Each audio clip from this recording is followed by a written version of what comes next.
Security and intelligence officials are concerned about a possible addition to the White House, President Joe Biden's Peloton bike. Dave Hatter joins me this morning to talk about the risk that it could pose for both the White House and your house. And good morning, Dave. Thanks for joining us this morning. Let's talk about this Peloton bike. My guess is security experts are concerned about it because it's not your run-of-the-mill exercise bike, right? That's exactly right, John. First off, thanks for having me and a happy new year. Always good to be here. And yeah, so a Peloton bike is a fairly expensive stationary bike. They run upwards of $2,000 and it's an Internet of Things device. It can connect to the internet. It's got some cool features. It's got like a built-in tablet, if you will, where you can participate in live stream exercise sessions. You can communicate with other users.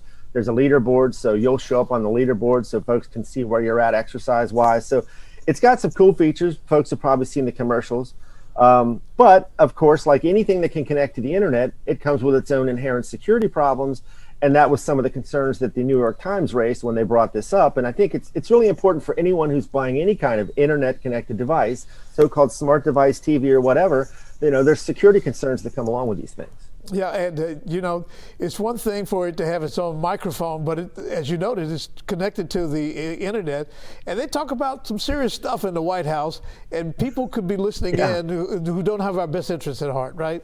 Well, that's exactly right, John. I mean, whether it's a Peloton bike or a smart TV or anything that has a microphone and or camera in it, there's at least the possibility that it could be hacked, that someone could be listening to your conversations. And I mean, let's keep in mind, devices like Alexa are specifically designed to listen to you because they're waiting for you to say the wake word or whatever it is that kicks the thing off. So you make a very valid point. Obviously, we wouldn't want foreign adversaries being able to hear what the president and his cabinet, military leaders, et cetera, are saying. So it just raises an important point. Now, obviously, cybersecurity experts that work for the government can come up with different ways that should be able to secure that bike. So if the president wants to keep it in his office, I'm sure they can do it without kind of disabling it or not connecting it to the internet.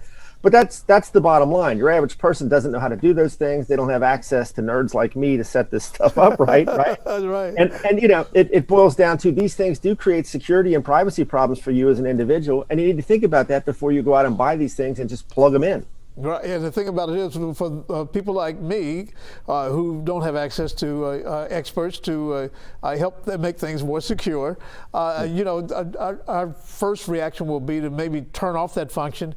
But if I turn off that function, then why did I need it in the first place? Well, that's a really important point, John. If you've gone out and bought some sort of Internet of Things device and you listen to nerds like me, the tinfoil hack guys out there warn you about these things, the first thing you can do is just simply disconnect it from the internet. But you're right on the money because then it loses some of the functionality you bought it for. The Peloton bike is not nearly as cool when you can't do the live streaming courses and so forth. The $50 bike, stationary bike you could get at Goodwill would be a lot more cost effective once you start to disable all the advanced capabilities of that device. So, but John, in your case, you can always call your nerdy friend Dave. I'll be happy to come over and help you out. All right. See, it's nice to have friends in high places.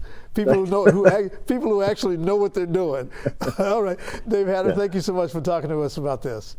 Thanks, John. Have a good one. You take care.